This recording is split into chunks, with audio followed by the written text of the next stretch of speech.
जय Hind guys. Booster dose में आपका स्वागत है। और हम इसके अंदर पढ़ रहे हैं राजस्थान ज्योग्राफी यानी कि राजस्थान का भूगोल। कौन सी वैकेंसी के लिए पढ़ रहे हैं? हम पढ़ रहे हैं RSM, SSB, lab assistant, forester और फॉरेस्ट गार्ड के लिए। तो आपको पता है बूस्टर डोज में हम टॉप 25 क्वेश्चन करते हैं, ठीक है।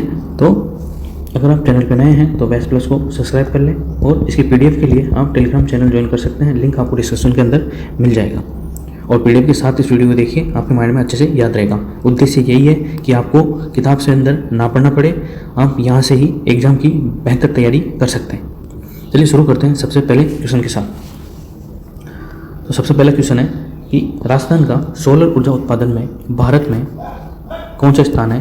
तो वो है 4400 मेगावाट के साथ तीसरा स्थान है, ठीक है।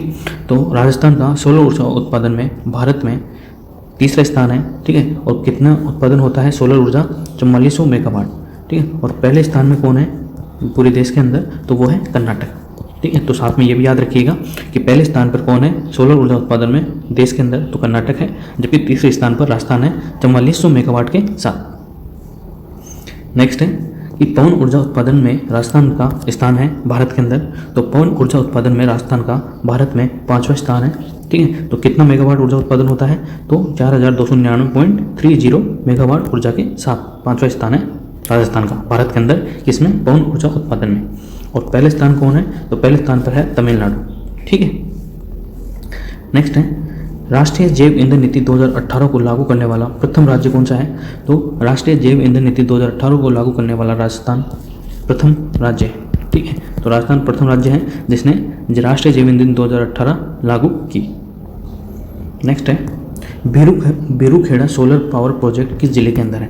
जो बीरूखेड़ा सोलर पावर प्रोजेक्ट है वो बीकानेर जिले के अंदर स्थापित है। और उसकी उत्पादन क्षमता कितनी है? तो उसकी उत्पादन क्षमता है 10 मेगावाट, ठीक है। तो आपसे उत्पादन क्षमता भी पूछा जा सकता है, ठीक है। और किस जिले के अंदर है वो भी पूछा जा सकता है। तो बीकानेर में है बीरूखेड़ा सोलर पावर प्रोजेक्ट और 10 मेगावाट इसकी क्षमता है। नेक्स्ट है राजस्थान में प्रथम सौर ऊर्जा पार्क कहाँ पर है? तो राजस्थान में प्रथम सौर ऊर्जा पार्क बड़ला जोधपुर के अंदर है, जो 2013 के अंदर स्थापित किया गया था। कब? 2013 के अंदर। नेक्स्ट है ग्रीन एनर्जी प्रसारण तंत्र और सोलर पार्क। ग्रीन एनर्जी प्रसारण तंत्र और सोलर पार्क कार्यक्रम कितने एवं कौन से जिलों में शुरू किया गया है? तो ग्रीन एनर्जी प्रसारण तंत्र और सोलर पार्क कार्यक्रम 4 जिलों के अंदर शुरू किया गया है। और वो 4 जिले कौन कौन से हैं? तो पहला है जोधपुर, फिर है बीकानेर, फिर बाड़मेर और फिर है जैसलमेर। यानी कि राजस्थान के पश्चिमी जिलों में ये शुरू किया गया है। कितने जिलों में? 4 जिलों में। नेक्स्ट है कि राजस्थान का प्रथम और सौर ऊर्जा विद्युतीकृत गांव कौन सा है? तो राजस्थान का प्रथम सौर ऊर्जा विद्युतीकृत गांव नया गांव है, जो कि जयपुर जिले के अंदर है, ठीक है। और जयपुर आपको पता है राजस्थान की राजधानी है। नेक्स्ट है राजस्थान का प्रथम सौर ऊर्जा विद्युतीकृत रेलवे स्टेशन। तो राजस्थान का प्रथम सौर ऊर्जा विद्युतीकृत रेलवे स्टेशन गोरम घाट है, जो कि राजसमंद के अंदर है। कहाँ पर है? राजसमंद के अंदर। फिर नेक्स्ट है कि राजस्थान का प्रथम सौर ऊर्जा संचालित एयरपोर्ट यानी कि हवाई अड्डा कहाँ पर है? तो राजस्थान का प्रथम सौर ऊर्जा संचालित एयरपोर्ट हवाई अड्डा सांगानेर एयरपोर्ट है, जो कि जयपुर जिले के अंदर है। और ये एक इंटरनेशनल एयरपोर्ट है। नेक्स्ट है सर्वाधिक पवन ऊर्जा उत्पादित क्षेत्र कौन सा है? तो राजस्थान के अंदर सर्वाधिक पवन ऊर्जा उत्पादित क्षेत्र जैसलमेर है, जिसे पंखों की नगरी भी कहते हैं, क्योंकि वहाँ पर इतनी सारी पवन चक्कियाँ हैं, इसलिए जैसलमेर को पंखों की नगरी के नाम से भी जाना जाता है। नेक्स्ट है राजस्थान का पहला विंड पावर प्रोजेक्ट कहाँ पर है? तो राजस्थान का पहला विंड पावर प्रोजेक्ट जैसलमेर के अंदर स्थापित किया गया था। कब किया गया था? तो 1998 में किया गया था। नेक्स्ट है राजस्थान की सबसे बड़ी पवन ऊर्जा परियोजना कहाँ पर स्थापित की गई है? तो राजस्थान की सबसे बड़ी पवन ऊर्जा परियोजना दामोदर प्रतापगढ़ के अंदर स्थापित की गई है। कहाँ पर? दामोदर प्रतापगढ़ के अंदर। नेक्स्ट है राजस्थान का पहला निजी पवन ऊर्जा संयंत्र। राजस्थान का पहला निजी पवन ऊर्जा संयंत्र कहाँ स्थापित है? तो राजस्थान का पहला निजी पवन ऊर्जा संयंत्र सोडाबंदन जैसलमेर के अंदर स्थापित है। कहाँ पर? सोडाबंदन जैसलमेर के अंदर। नेक्स्ट है चावल की भूसी से उत्पादित बायोगैस संयंत्र कहाँ स्थापित है?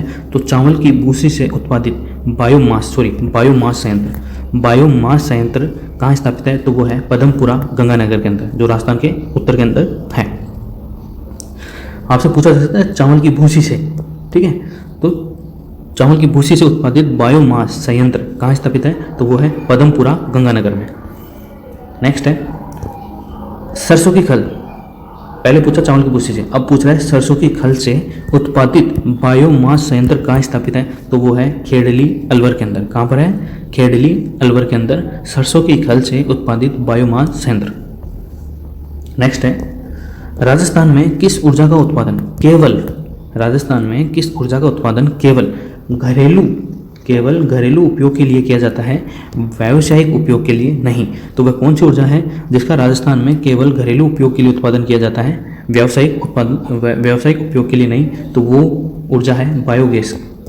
बायोगैस एकमात्र ऐसी ऊर्जा है जिसका उपयोग घरेलू उत्पादन के लिए किया जाता है राजस्थान में, व्यावसायिक उपयोग के लिए नहीं किया जाता है। और सर्वाधिक उत्पादन कहाँ होता है? तो बायोगैस का सर्वाधिक उत्पादन उदयपुर के अंदर होता है। और बायोगैस का जो मुख्य घटक होता है वो एक तो मीथेन होती है और दूसरी होती है कार्बन डाइऑक्साइड। जो मीथेन की मात्रा होती है वो 60 से 65% होती है, जबकि कार्बन डाइऑक्साइड की जो मात्रा होती है, CO2 की जो मात्रा होती है वो 20% होती है। नेक्स्ट है राजस्थान के उद्योग का वर्गीकरण कितने भागों में किया गया है? तो राजस्थान के उद्योग का वर्गीकरण 3 भागों में किया गया है। और वो 3 भाग कौन कौन से हैं? तो सबसे पहला भाग तो है कच्चे माल की उपलब्धता। जहाँ पर कच्चा माल सर्वाधिक मात्रा में उपलब्ध होगा वहीं उद्योग स्थापित किए जाएंगे। दूसरा है निवेश आधारित, तो जहाँ जितना निवेश होगा, ठीक है, तो वहाँ पर ये स्थापित किए जाएंगे। और तीसरा है स्वामित्व आधारित, मतलब इसमें किसका निवेश है उस आधार पर, या किसमें किसका कितना स्वामित्व है उस आधार पर ये उद्योग स्थापित किए जाते हैं। नेक्स्ट है स्वतंत्रता से पूर्व राजस्थान में सूती वस्त्र उद्योग जो मिल्स थी, सूती वस्त्र उद्योग की, वो कौन सी थी और किसने स्थापित की थी और कहाँ स्थापित की थी? ठीक है, तो स्वतंत्रता से पूर्व राजस्थान में सूती वस्त्र उद्योग कहाँ स्थापित किया गया था, किसके द्वारा स्थापित किया गया था और कब स्थापित किया गया था, उस मिल्स का नाम क्या है, तो वो सब इसमें है। ठीक है, तो स्वतंत्रता से पूर्व राजस्थान में सूती वस्त्र उद्योग दी कृष्णा मिल्स ब्यावर अजमेर के अंदर स्थापित किया गया था 1889 में। किसके द्वारा? तो सेठ दामोदर दास द्वारा ये स्थापित किया गया था। नेक्स्ट है वे सूती वस्त्र मिल्स जिनका अधिग्रहण 1974 में राजस्थान वस्त्र निगम ने वित्तीय संकट के कारण किया और सार्वजनिक उद्योग का दर्जा दिया। एक बार ये क्वेश्चन को फिर से पढ़िए, इतना बड़ा क्वेश्चन आ सकता है, ऐसी कोई बात नहीं है। ठीक है, तो क्वेश्चन को आप ध्यान से पढ़िएगा। ठीक है, वे सूती वस्त्र मिल्स जिनका अधिग्रहण 1974 में राजस्थान वस्त्र निगम ने वित्तीय संकट यानी कि पैसों की कमी के कारण अधिग्रहण किया और सार्वजनिक उद्योग का दर्जा भी दिया। तो वह कौन कौन सी है? वे है सबसे पहली है the Edward mills Ajmer, Shri Mahalakshmi mills Ajmer और श्री विजय कॉटन मिल्स अजमेर। ये तीनों अजमेर के अंदर थी। ठीक है, जिनका अधिग्रहण राजस्थान वस्त्र निगम द्वारा 1974 में वित्त की कमी के कारण किया था। नेक्स्ट है सहकारी क्षेत्र द्वारा स्थापित सूती वस्त्र मिल्स कौन सी थी? ठीक है, जो सहकारी क्षेत्र होता है उसके द्वारा स्थापित सूती वस्त्र मिल कौन कौन सी है? सबसे पहली है राजस्थान सहकारी कताई मिल्स जो कि भीलवाड़ा के अंदर है। दूसरी है श्री गंगानगर सहकारी कताई मिल्स हनुमानगढ़ के अंदर है।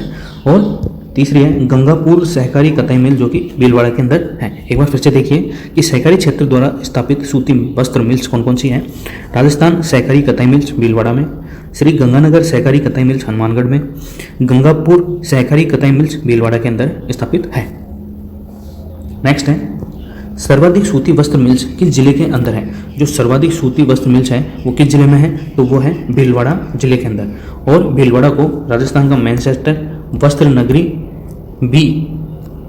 की भी संज्ञा दी गई थी। किसके द्वारा? भारत सरकार द्वारा 2009 के अंदर वस्त्र नगरी की संज्ञा दी गई थी। किसको? भीलवाड़ा जिले को। और यह राजस्थान का मैनचेस्टर भी है। नेक्स्ट है राजस्थान की प्रथम चीनी मिल कहाँ स्थापित की गई थी? तो राजस्थान की प्रथम चीनी मिल दी मेवाड़ शुगर मिल 1932 के अंदर भोपाल सागर चित्तौड़गढ़ के अंदर स्थापित की गई थी। और ये एक निजी क्षेत्र की चीनी मिल थी। ठीक है, तो एक बार इसे फिर से देखिए। राजस्थान की प्रथम चीनी मिल दी मेवाड़ शुगर मिल थी जिसकी स्थापना 1932 के अंदर भोपाल सागर चित्तौड़गढ़ के अंदर की गई थी। और यह एक निजी क्षेत्र की चीनी मिल थी। ठीक है, नेक्स्ट है एशिया का पहला संयंत्र जिसमें चुकंदर से चीनी बनाई गई थी। तो एशिया का पहला संयंत्र राजस्थान के अंदर था जिसमें चुकंदर से चीनी बनाई गई थी। वो है गंगानगर शुगर मिल के अंदर 1968 के अंदर। ठीक है, तो ये भी आप ध्यान रखेंगे कि एशिया का वो पहला संयंत्र जिसके अंदर चुकंदर से चीनी बनाई गई थी, तो वो गंगानगर शुगर मिल थी जो 1968 में इसके अंदर चुकंदर से चीनी बनाई गई थी। नेक्स्ट है राजस्थान का स्कॉटलैंड किस जिले को कहा जाता है? तो राजस्थान का स्कॉटलैंड अलवर जिले को कहा जाता है। और आज का 25 क्वेश्चन, लास्ट क्वेश्चन, सर्वाधिक गन्ना उत्पादन किस राज्य में होता है? तो सर्वाधिक गन्ने का उत्पादन उत्तर प्रदेश में होता है। ठीक है, और सर्वाधिक चीनी उत्पादन कहाँ होता है? तो सर्वाधिक चीनी उत्पादन महाराष्ट्र में होता है। ठीक है, तो ये कोई जरूरी नहीं है कि जहाँ पर गन्ना उत्पादित सर्वाधिक हो वहाँ पर चीनी का भी उत्पादन सर्वाधिक होगा, तो ऐसा कुछ नहीं है। इसलिए सर्वाधिक गन्ना उत्पादन उत्तर प्रदेश में होता है, जबकि सर्वाधिक चीनी उत्पादन महाराष्ट्र के अंदर होता है। और आप इस क्वेश्चन का आंसर दीजिए कि विश्व में चीनी का कटोरा किस देश को कहा जाता है? तो विश्व में चीनी का कटोरा क्यूबा को कहा जाता है। ठीक है, किसको कहा जाता है? क्यूबा को कहा जाता है, जो कि अमेरिकी महाद्वीप के अंदर एक छोटा सा देश है। ठीक है, अगर आपको ये वीडियो पसंद आए तो लाइक कीजिए, शेयर कीजिए और चैनल को सब्सक्राइब भी कीजिए। वीडियो पूरा देखने के लिए धन्यवाद।